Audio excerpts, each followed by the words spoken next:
देश के नेता प्रतिपक्ष कांग्रेस के सांसद यानी कि राहुल गांधी, उन्होंने बिहार के खुद को मुख्यमंत्री समझने वाले तेजस्वी यादव को एक संदेशा भिजवाया था, निवेदन कराया था।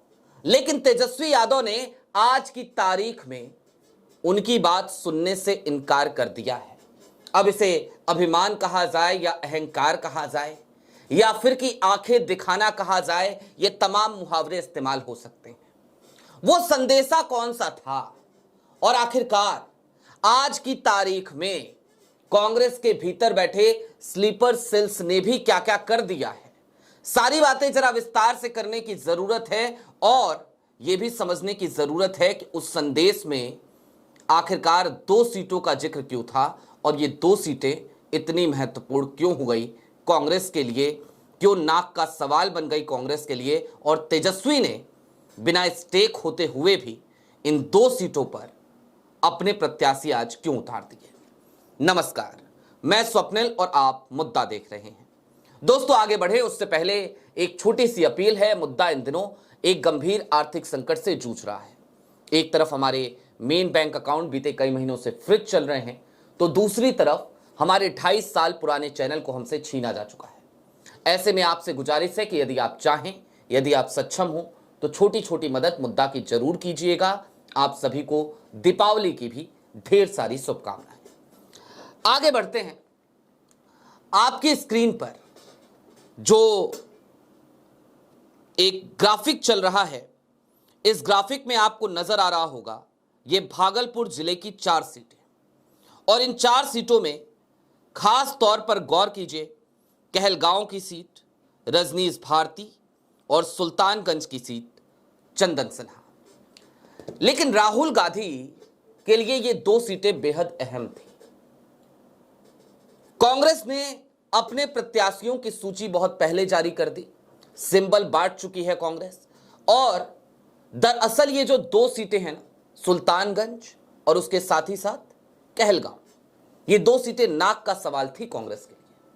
कहलगांव कांग्रेस की परंपरागत सीट रही है, उसके बावजूद तेजस्वी यादव ने यहां से अपना प्रत्याशी उतार दिया, जबकि कांग्रेस ने यहां से प्रवीण कुशवाहा को उतार रखा है। दूसरी तरफ सुल्तानगंज की सीट, इस सीट को लेकर बकायदा मैसेज दिया गया था कांग्रेस आला कमान की तरफ से, राहुल गांधी की तरफ से आरजेडी को, लेकिन आरजेडी सुनने को तैयार नहीं हुई। क्यों था यह मैसेज? कौन है यहां से कांग्रेस के प्रत्याशी? उनका नाम है ललन कुमार। और ललन कुमार कौन है?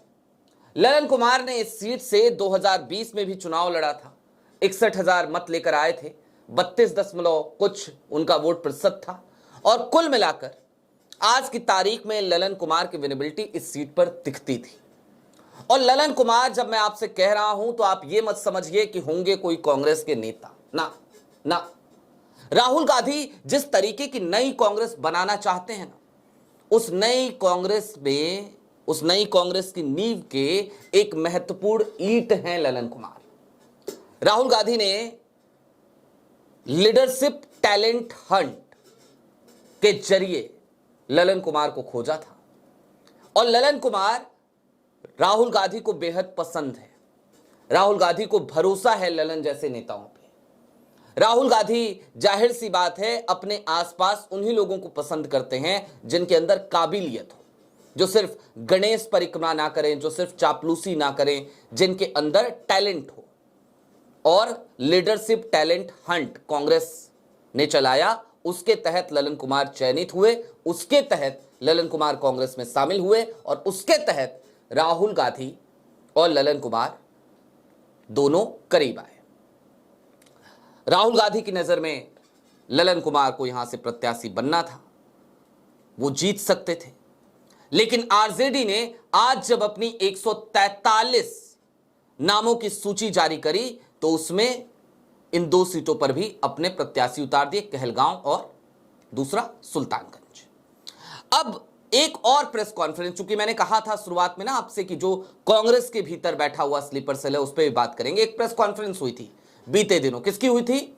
आनंद माधव, कांग्रेस के प्रवक्ता, प्रदेश प्रवक्ता आनंद माधव ने आरोप लगाए थे और आनंद माधव ने पार्टी छोड़ दिया था। इस्तीफा दिया था। तमाम लोगों ने उस पर खबरें करी, मैंने आपको उस पीसी के बारे में कुछ भी नहीं बताया, उसको कवर नहीं किया।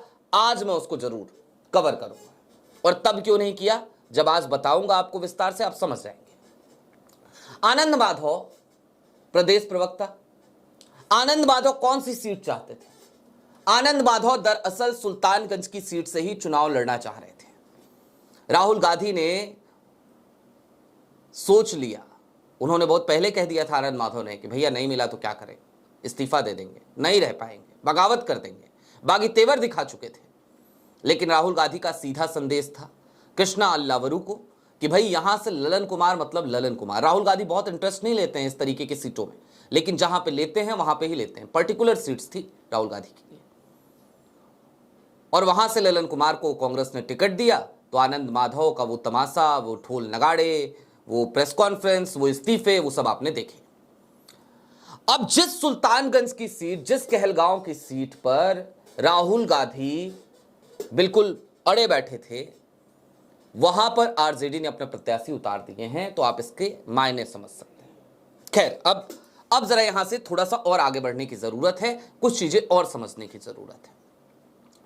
कांग्रेस बिहार में आरजेडी की पिछलग्गू बन के चलने पर मजबूर हुआ करती थी तब तक, जब तक कि कांग्रेस की कमान कुछ ऐसे लोगों के हाथ में थी जो लोग कांग्रेस में शामिल रहते हुए, कांग्रेस से राज्यसभा पहुंचते हुए, कांग्रेस के सांसद बनते हुए, सीडब्ल्यूसी में बैठते हुए, इन सब सम्मानों के बावजूद वो आरजेडी के दफ्तर से या लालू यादव के घर से कांग्रेस को चलाया करते थे। आज की तारीख की तल्ख हकीकत क्या है? तो तल्ख हकीकत यह है कि अब उन लोगों की नहीं चल रही, और इसी बात का मलाल है, इसी बात का गुस्सा है, इसी बात की बेचैनी है। निर्दलीय सांसद हैं हालांकि पप्पू यादव ने तो खुलकर लिख दिया 12 अक्टूबर की तारीख को, खुलकर बोल दिया, खुलकर लिख दिया, कह दिया कि भाई देखिए ऐसा है, दलाल मुक्त कर दिया गया है कांग्रेस को। और उन्होंने 2 ट्वीट किए, मतलब पहला जो ट्वीट था उसको एडिट किया, फिर पहले ट्वीट में तो उन्होंने सीधे लिखा कि कांग्रेस प्रभारी और प्रदेश अध्यक्ष ने बिहार कांग्रेस को दलाल मुक्त कर दिया है और इसी की पीड़ा है, सीधे कह दिया था। फिर उन्होंने एडिट किया तो कहा कि बिहार कांग्रेस को दलाल मुक्त कर दिया गया। उन्होंने प्रभारी और प्रदेश अध्यक्ष का नाम हटा दिया। उसके पीछे का कारण निश्चित तौर पे ये रहा होगा कि प्रभारी और प्रदेश अध्यक्ष नहीं, हो सकता है कह दिया हो कि भैया तुम तो खुल के बोल लेते हो, हमें उसमें मत घसीटो। लेकिन एक वक्त आया जब राजेश राम को भी खुलकर सामने आना पड़ा, और राजेश राम ने भी लिखा दलित दबेगा नहीं, दलित झुकेगा नहीं। लेकिन स्थिति क्या है? तो स्थिति यह है कि बिहार चुनाव के आज 20 तारीख है, दीपावली का पर्व भी है और नामांकन का आखिरी दिन भी है। आज की तारीख में राजेश राम भी अपना नामांकन कर चुके हैं। कुटुंबा की सीट पर निश्चित तौर पर जो एक पेच फंसा था वो अब हल हो गया है। कुटुंबा की सीट पर आरजेडी ने किसी को भी अपना प्रत्याशी नहीं बनाया है, लेकिन उसके बावजूद जिन 2 सीटों को लेकर राहुल गांधी के मन में इच्छा थी, उन 2 सीटों पर आरजेडी ने अपने प्रत्याशी घोषित किए हैं, और निश्चित तौर पर यह एक बड़ा बैकड्रॉप लेकर के आएगा। आरजेडी गठबंधन धर्म निभाने की बात हमेशा करती है, लेकिन वो उम्मीद करती है कि गठबंधन धर्म एक तरफा सिर्फ कांग्रेस निभाए। ऐसे तो नहीं चलेगा। आरजेडी ने भला किसके साथ गठबंधन धर्म निभाया? क्या मुकेश सहनी के साथ निभा लिया? जवाब है नहीं। क्या वाम दलों के साथ निभाया? जवाब है नहीं। क्या झारखंड मुक्ति मोर्चा के साथ निभाया? जवाब है नहीं। तो जब आरजेडी, तेजस्वी यादव, लालू यादव, वो इन तमाम दलों के साथ गठबंधन धर्म नहीं निभा पा रहे हैं, तो क्या यह उम्मीद की जाए कि वो कांग्रेस के साथ गठबंधन धर्म निभाएंगे, या फिर कि कांग्रेस को ही कल्प्रिट कहा जाए केवल? जवाब है नहीं। दरअसल आरजेडी को चाहिए कि वो खुद के अंदर झांके, तेजस्वी को चाहिए वो खुद के अंदर झांके। सिर्फ अपने आसपास चापलूसी करने वाले 4 लोगों को बिठाकर एक बंद कमरे में यह सुनने मात्र से कि अगले मुख्यमंत्री आप बन रहे हैं, तेजस्वी जी आप मुख्यमंत्री नहीं बनेंगे। हालांकि अब बहुत देर हो चुकी है। वो एक कहावत है ना कि अब पछताए होत क्या जब चिड़िया चुग गई खेत। बहुत देर हो चुकी है।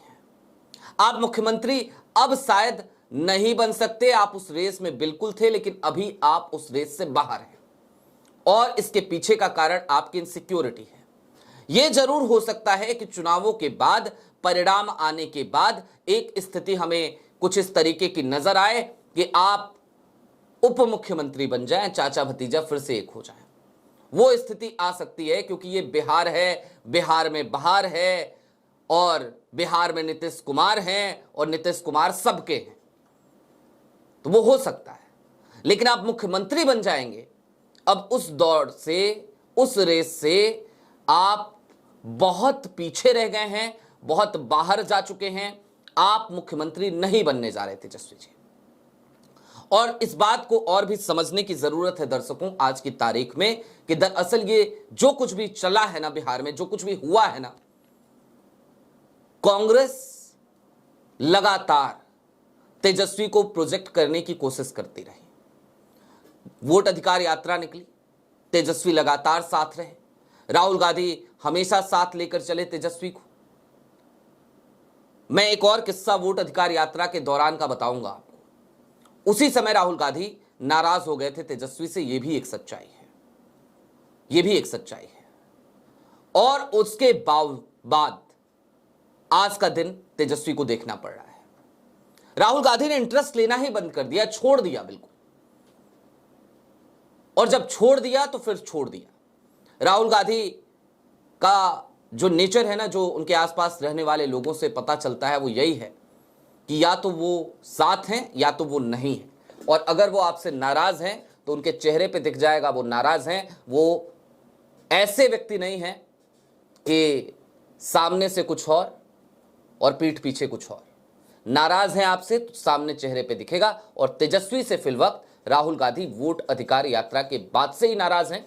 वो वीडियो बहुत जल्द मैं लेकर के आऊंगा और आपको बताऊंगा आखिरकार वो किस्सा क्या था जिसकी वजह से राहुल गांधी तेजस्वी से भयंकर नाराज हो गए। बहरहाल अभी के लिए दीजिए इजाजत। ऐसे ही तमाम अपडेट्स, तमाम डेवलपमेंट्स के लिए जुड़े रहिए मुद्दा के साथ। चलते चलते फिर वही अपील, चैनल पे नए हो सब्सक्राइब करते हुए जाइएगा, सक्षम हो तो छोटी छोटी मदद मुद्दा की जरूर कीजिएगा। बहुत शुक्रिया।